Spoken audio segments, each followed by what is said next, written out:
Go! What's going on in Hot Atlanta? Live from Swanky 93.3 and the Heat 94.6 brings back the hottest hip-hop radio show live from K.L.P Entertainment and K.L.P Studios. Go! It's K.L.P Aftermath. Morning with your host, K.L.P Kennedy Lucas. You know what it is? Put your hands up. Tune in now on any audio platform. Go. Yes, ladies and gentlemen, boys and girls. Boys and girls. Yeah, buddy. Boy, howdy. Boy, howdy. Ladies and gentlemen, boys and girls, welcome back to another exciting podcast here today. This is, of course, the K.L.P Aftermath podcast, presented and powered by our Heart Media, ladies and gentlemen. Thank y'all so very much for tuning in. It is a wonderful, wonderful, wonderful Friday. We hope that everyone has had an extraordinary good week. We had a great, successful week, ladies and gentlemen. You know, when it comes down to this week is very impactful. This week was very important. We'll get to all of that right now of what's going on, ladies and gentlemen. Boy, howdy. First and foremost, we hope that y'all tuned in to this week's episode of What Had Happened Was with me and E. That episode, grand episode. And we're not just going to stop it there, ladies and gentlemen. This week, we're going to have 2 more episodes coming before we wrap 2025. What Happened Was podcast, we're going to have 2 more episodes coming. Very, very excited for that. A lot of people love it. A lot of people love E and me. Our chemistry is together. It's perfect. Shout out to you, of course, Evelyn. I almost said another E. I know another E. There's another E of mine. Her name's Alyssa. I was about to shout out to Alyssa too, but Alyssa's not on my show. Evelyn is on my show. I know too many E's. But we're thankful with me and Evelyn. You know, that show ever growing. You know, you guys know you love the show. I'm so happy that y'all love the show. It is just one of those things that I get very, very excited for. Hope, shout out to Hope, my new producer. Yeah. You're going to hear something from Hope. Hope will be part of the show when she gives her top story, and she's our new producer for K.L.P Aftermath. Now, ladies and gentlemen, you're probably about to ask me, what the hell happened to Tyrus Lester T? T ain't going nowhere. T is helping producing What Happened Was, right? So he's, if you notice on the credits, he's been moved over to What Happened Was, and I've got Hope. She is our producer for this show. Of course, she's going to have some MC. She's going to give her our stories and topics of conversation on the show, just an added bonus for y'all within the show, so stay tuned for that. And, ladies and gentlemen, the 16th, I think that's a Tuesday. That just passed this week. My new documentary is now released on Relay. So if you guys know, you know, my new documentary, Dear Isaiah, is available on Relay today, as of right now. And basically what we're doing is Relay is part of Film Hub. Shout out to Film Hub. You guys can have an early access to Dear Isaiah right now. You go to Relay, you can type it in on your App Store, your Roku TV, your Amazon Fire, your Apple Store, your Apple TV, and type in Relay. Of course, over 20,000 movies is on that streaming service. Yes, it is a streaming service, but get this, guys.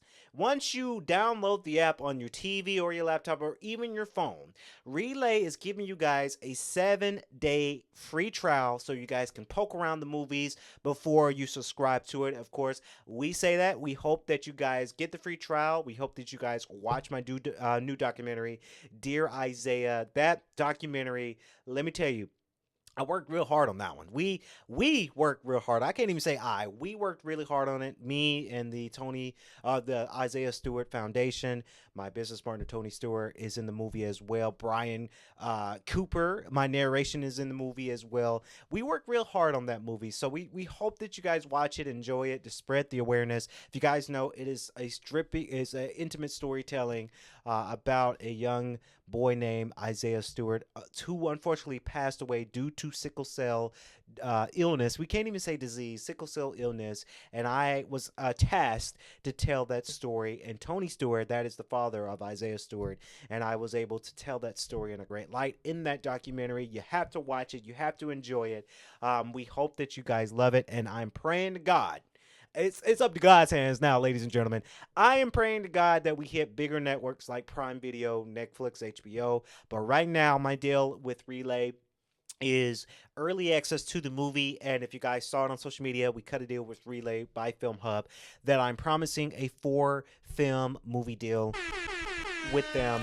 Very, very excited for that. So we hope y'all like the movie. We hope you like it. So a lot of great things is going on within the week, ladies and gentlemen. We just hope that everyone just had a fantastic, fantastic week. I've learned some things. I've got some stories to talk to you guys about, and then I have a show review. And then, of course, Hope has her latest gaming news and hip-hop news on the show, too. So we're bringing that segment back. But this week, here's the story. This is a story, and this is actually 2 stories combined in one because it happened in kind of the same location, ladies and gentlemen. But something peeped me earlier in the week.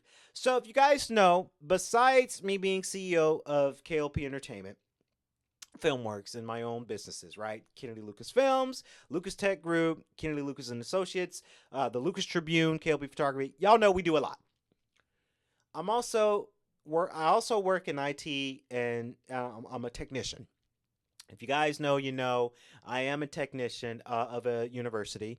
That is something that I'm very, very proud of because if you guys know, I've worked in higher education for a long time. If you want to know what school, you can go to my LinkedIn. You know what school. Shout out to GGC, right? But I talk about them, but I can't talk about them a whole heck of a lot because we're not sponsored by them, in particular in this show.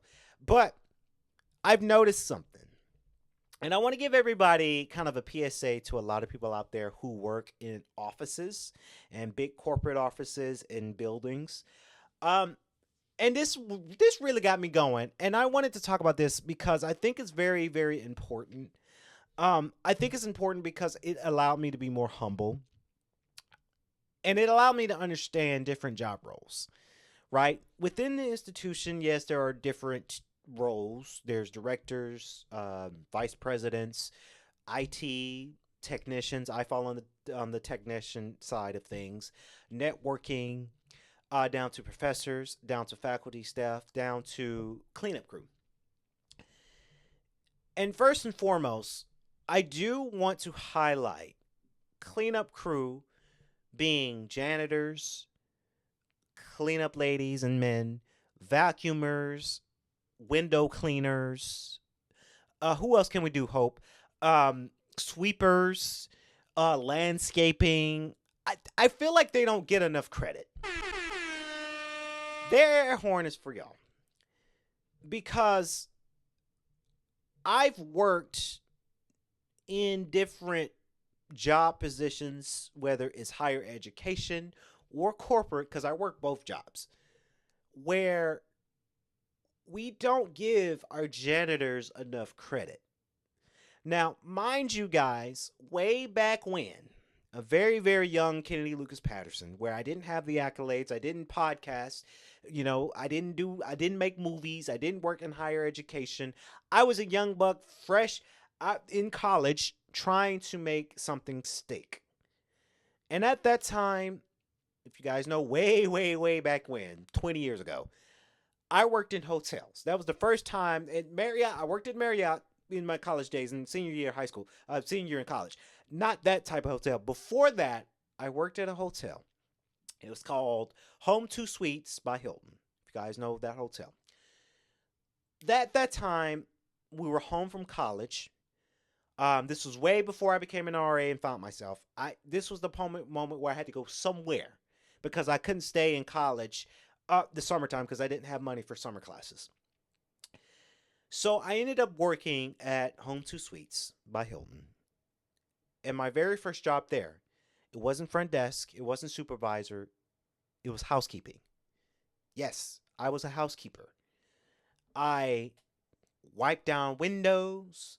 I clean dirty ass rooms because human beings are freaking disgusting when they stay in hotels. I've been in some grossness, down to cleaning public bathrooms, shit all over the place, right?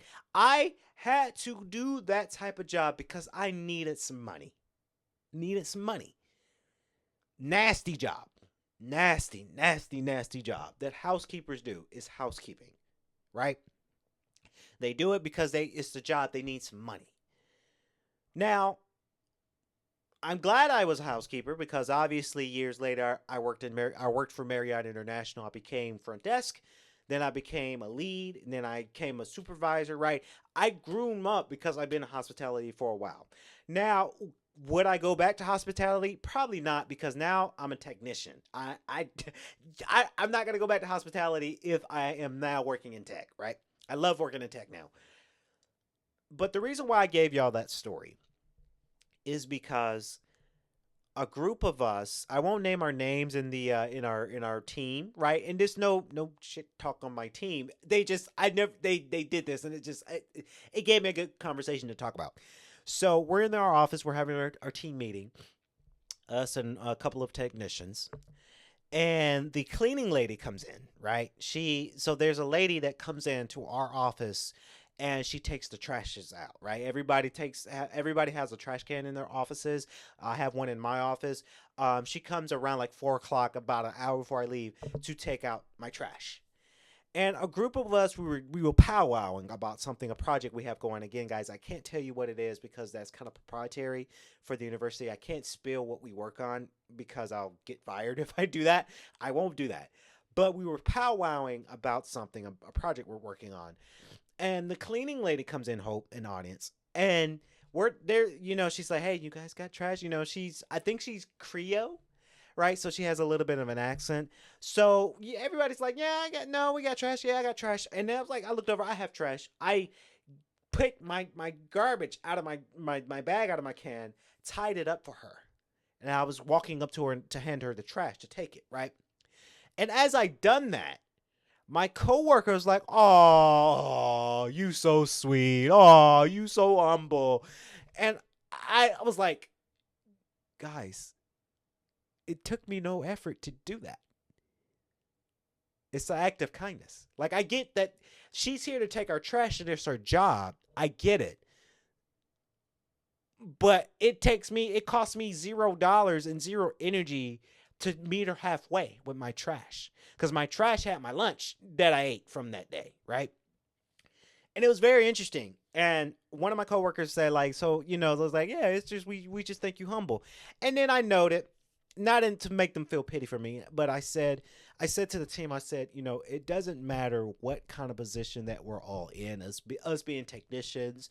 My other technician, he's one of our leads. My director was there. So it doesn't matter what position title you have. It matters how nice of a person you can be, right? It matters, right? Doesn't matter. I could be the president of the school. I'm not, right? Shout out to Dr. Joseph. Shout out to her. I'm not the president of the school, but it doesn't matter if I am a provost or I'm a dean. I'm going to show my housekeepers and cleaning crew some love because, number one, I done that, and it's a very nasty job. It's a shitty job, right? It really is. But I came from that, right? So I'm not going to act on my high horse, and I'm not going to act privileged and say, yeah, take my trash out, wench. I'm never going to do that to my housekeeping. Doesn't matter if I'm a technician today and 10 years down the line I become dean of students, right? It doesn't matter. What matters is nice and treating everybody with kindness. Doesn't matter if she's the cleaning lady that takes my trash out or my assistant. I'm going to show some grace and show some generosity and some humbleness because I came from that, right? I never want to, and it goes down to my cleaning ladies. It goes down to my ladies that work in the dining hall. It comes down to assistants, right? Doesn't matter what kind of job I have. I don't act on my high horse. And this is what I told my team. I was like, I don't act on my high horse. I'm not privileged, right? I'm no better than that cleaning lady. We're all human beings at the end of the day. I might know some technical stuff to do, sure, but I'm not going to treat my cleaning people any different than I do my colleagues, right? They're all human beings. And I say that story because it was very interesting that they did that. Not to say that it's a bad thing they did that. They didn't expect me to do that. Um, like I say, it's no shit talk, but it was very interesting. It was kind of like a social experiment, Hope, because they were just so shocked that I did that. Um, and like I say, it doesn't matter. It's acts of service. It doesn't matter where you come from, what job title you have on that campus or in a corporate office. Treat everybody with respect, right? I've seen it in corporate offices where bosses and directors and managers, they don't have respect for the cleaning people and they treat them like shit, right? And they disrespect them because they are the managers and they act high and mighty like they're God and they're not. So I'm humble with it. Another story that happened this happened yesterday. We're going to a different part of campus, and somebody recognized me from LinkedIn, and I shout out to that young lady. She's like, "Yeah, we know you." Yeah, she said my full name too. She's like, I was like, "You know me?" She's like, "Yeah, I know you from LinkedIn." I'm like, "Oh." She's like, "Yeah, you're Kennedy Lucas Patterson." I'm like, "Whoa, you saying my whole government right now?" Um, it was a joke, really, but I was on a moment where on LinkedIn I was trying to follow everybody to get my numbers up. But very, very good. This young lady said that I was, she said that I was famous. I was like, I'm just a normal dude. She's like, you're also Gwinnett famous. I'm like, well, I shout out Gwinnett a lot, but I'm just a humble dude that just sit in front of a camera, and sit in front of a microphone and podcast for y'all. I've learned to eat my humble pie, right? Very, very interesting when it comes down to that. But I say that to my story for everybody that is very, very, very important. To have everybody with some grace. This great having grace on people. It really does matter. So, Hope, you ready? She's ready. Ladies and gentlemen, I turn it to Hope with the latest in hip hop news. Take it away, Hope. Yes. So, Kennedy, get this. Lil Durk alleges that First Assistant U.S. Attorney Bilal A. Essayle's appointment was improper, but a federal judge ruled otherwise. Lil Durk has taken no shortage of legal losses throughout his career, and this week was no exception. All hip-hop's grouchy Greg Watkins exclusively reports that a federal judge has denied his request to remove the prosecutors from his murder-for-hire case. In his request, he alleged that the First Assistant U.S. Attorney Bilal A. Essayle's appointment was improper. Per a new filing, the court rejected the rapper's request for the same reason courts in other cases rejected similar motions. Reportedly, he was given a chance to argue his case but failed to submit the required statement. For this reason, the judge decided that Assayle may continue to supervise Banks's prosecution. This isn't the only issue Durk has raised with the government in recent months, however. In November, he asked that both the judge and the lead prosecutor in his case be recused.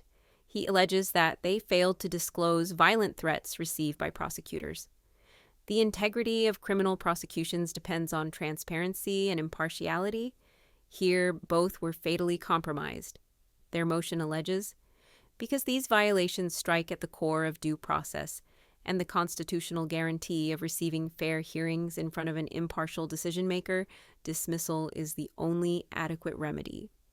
Lil Durk was arrested last October and has been behind bars ever since. Officials allege that he hired multiple people to fly from Chicago to Los Angeles to carry out the murder of Quando Rondo.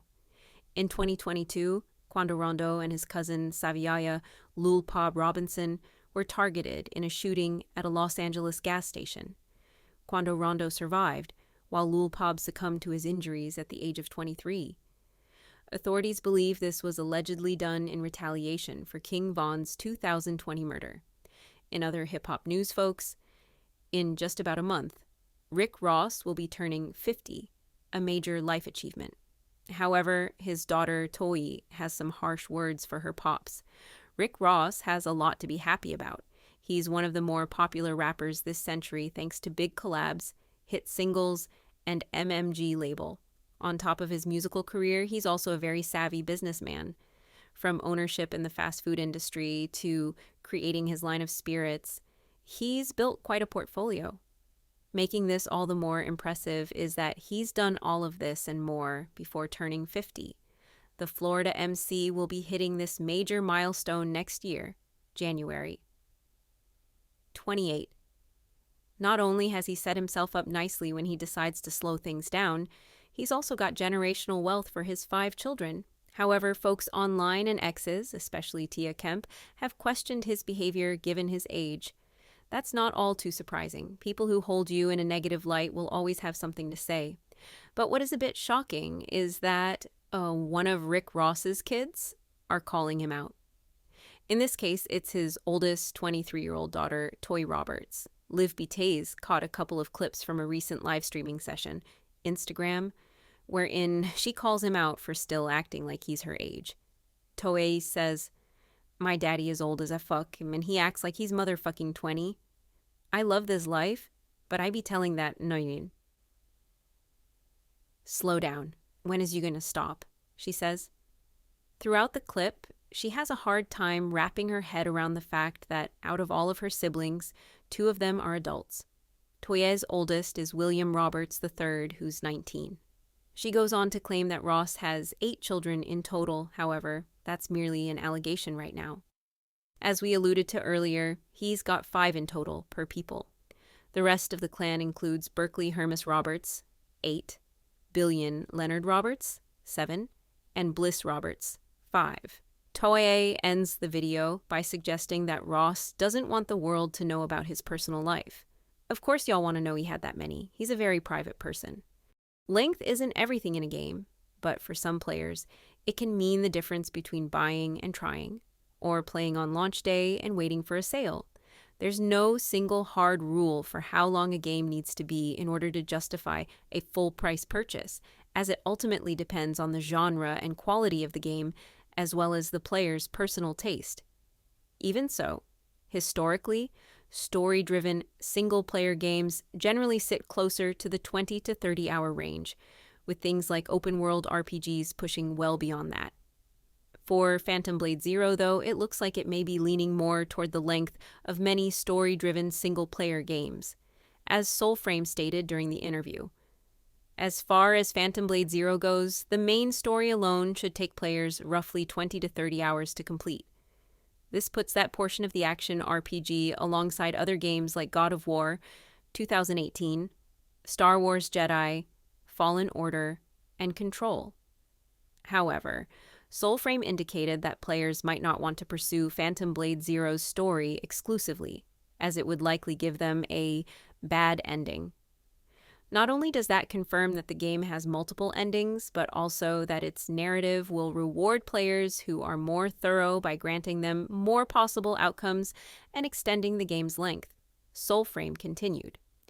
The outcome of Phantom Blade Zero's story seemingly doesn't depend upon major narrative decisions, but upon how much players do and collect on the side, even though there will potentially be some choices involved in that side content that result in branching paths. Soulframe wasn't explicit about side quests involving important choices, though, only that doing them will open up different possible endings to the game's story. Furthermore, he explained that collectors will have more outcomes made available to them as well, as certain points in Phantom Blade Zero's narrative will serve as an item check of sorts. Should players have a certain item, the story will branch in a different direction, whereas lacking the item will lead to a different conclusion. Perhaps the biggest piece of info about Phantom Blade Zero's story, however, is that it features 8 potential endings, up to from Elden Ring's 6 endings. Something else interesting to note is that many of Elden Ring's endings are dependent upon players completing certain side quests, just as Phantom Blade Zero's seem to be, observing a similar side quest philosophy found in other games like the Mass Effect franchise and The Witcher 3, Wild Hunt. Even though Phantom Blade Zero's endings seemingly rely more on side content than main narrative choices, though, it apparently won't be obscure.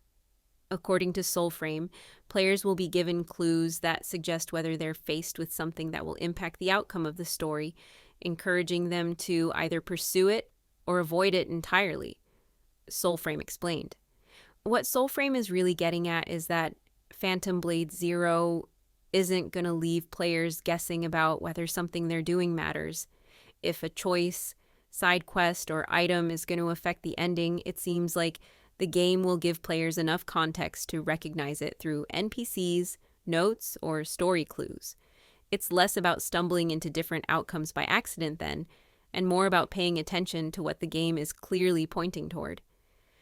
Put together, Phantom Blade Zero sounds like a game that rewards players who slow down and engage with its side content rather than rushing straight through the main story.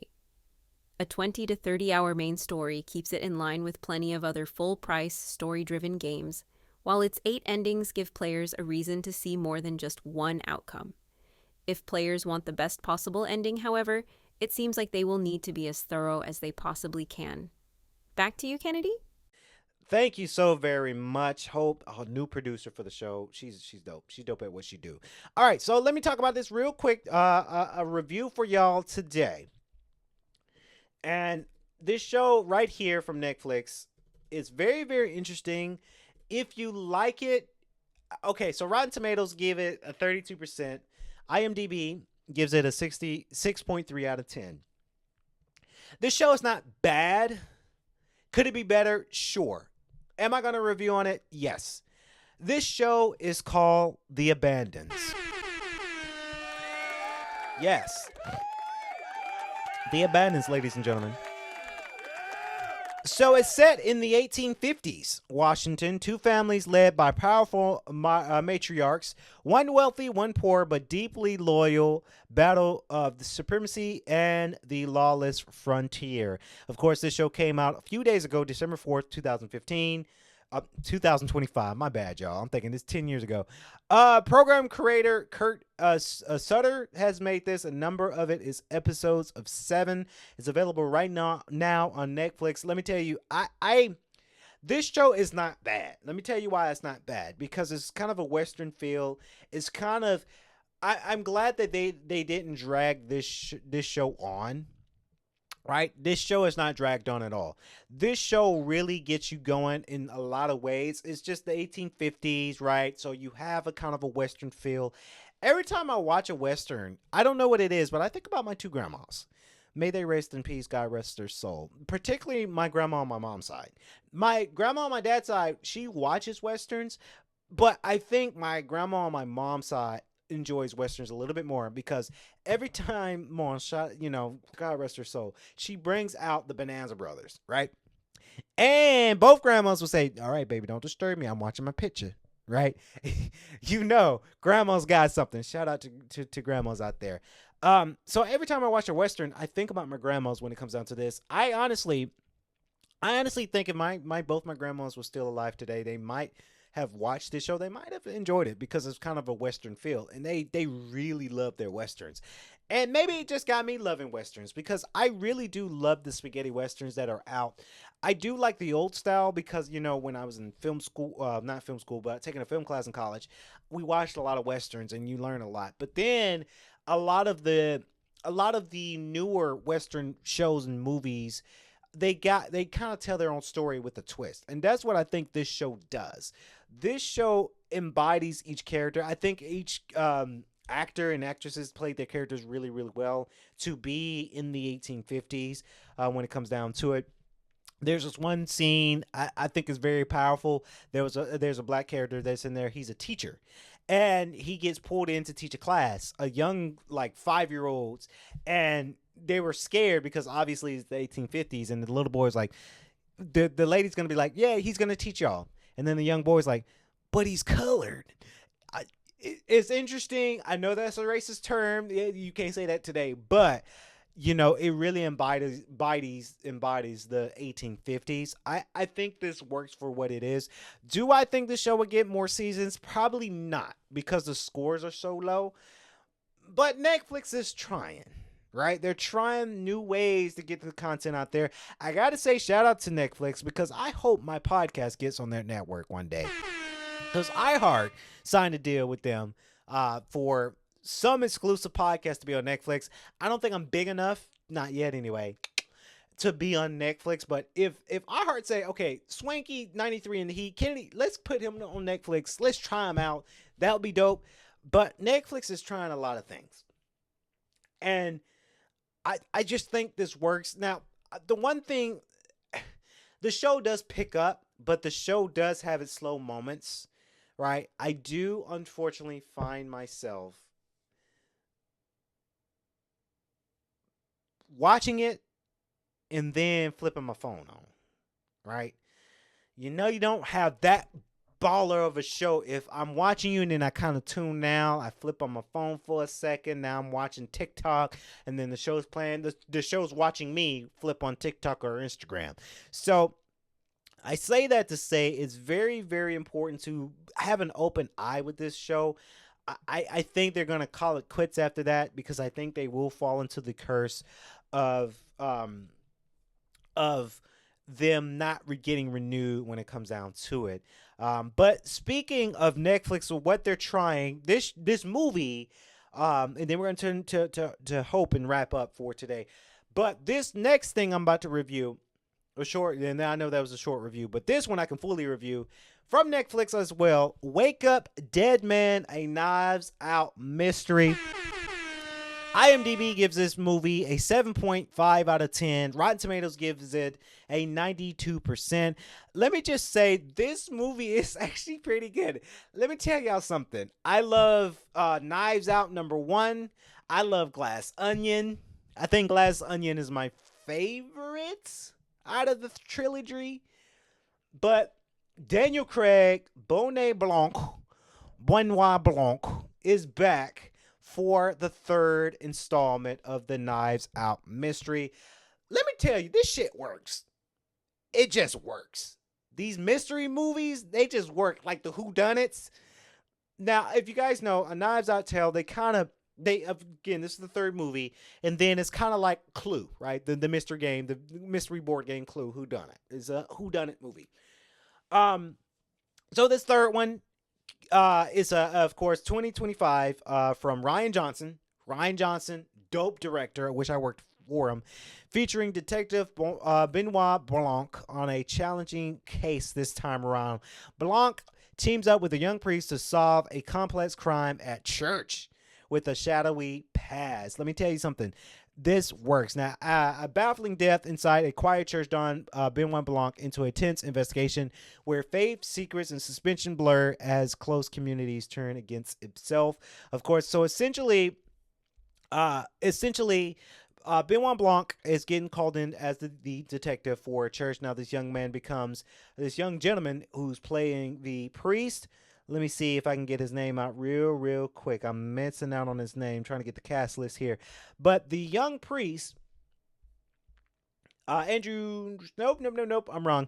Josh O'Connor, he plays Judd. I can't even pronounce our last name. He's the young priest that gets called in to be a young priest for this new church. But then there's a lot of cults-like mentality when it comes down to it, because now you have one of the church leaders. He is the head preach, of course, the ministry. Jefferson, played by Josh Brolin. One of those, he's like the big priest that is kind of like, the priest, but he's kind of a cult. And all of these people come, and it's kind of like culty-like vibes when it comes down to church. I won't dabble too much into it because I am an avid church goer, so I don't want to pin it down on rough religion. When it comes down to religion with these kind of things, because I go to church a lot. But it's kind of like a cult-like thing. But then he knows some secrets between the doctor.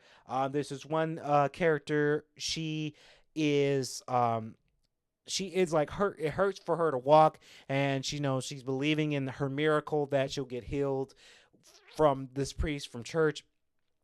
And then Kerry Washington's in this movie. Of course, she plays a lawyer, Vera Draven. They're owning a law firm, and it's kind of like a cult kind of thing when they come down to church and believing in miracles and believing in change. But obviously, there is a side story when it comes down to it. The side story is Glenn Close is in this movie. She plays Martha, and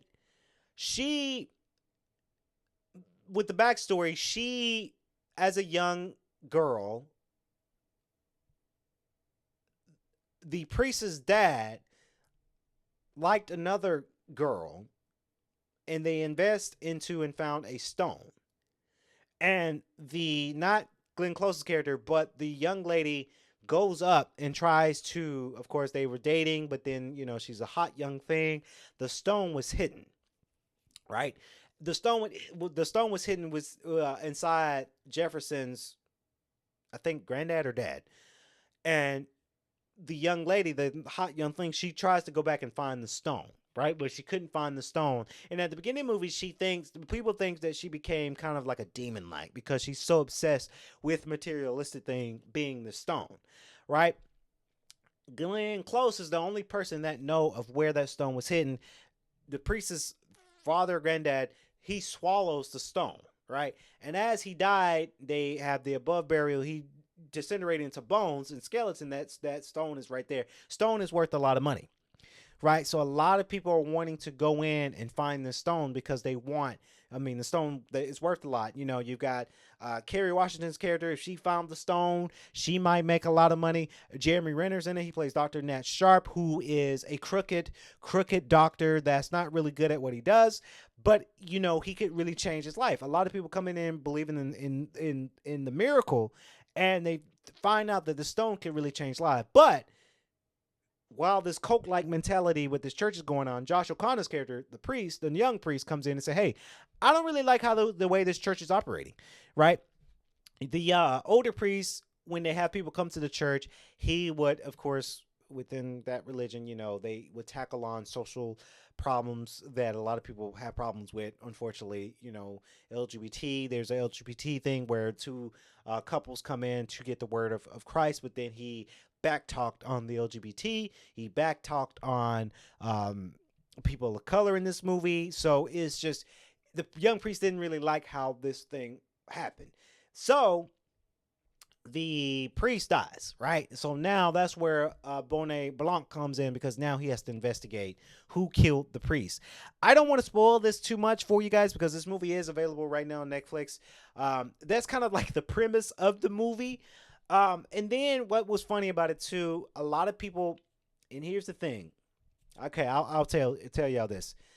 Glenn Close and Jeremy Renner, they staged this part to where they're trying to frame it on some people that, hey, they killed the priest, and now the priest comes out from his coffin because he dies, right? Comes out from this coffin from The Walking Dead, and then Mila Kunis comes in. She plays a police officer, and she didn't want the word to get out because, somebody who died comes back alive. That's a big story. It's all a coup, right, to get the stone.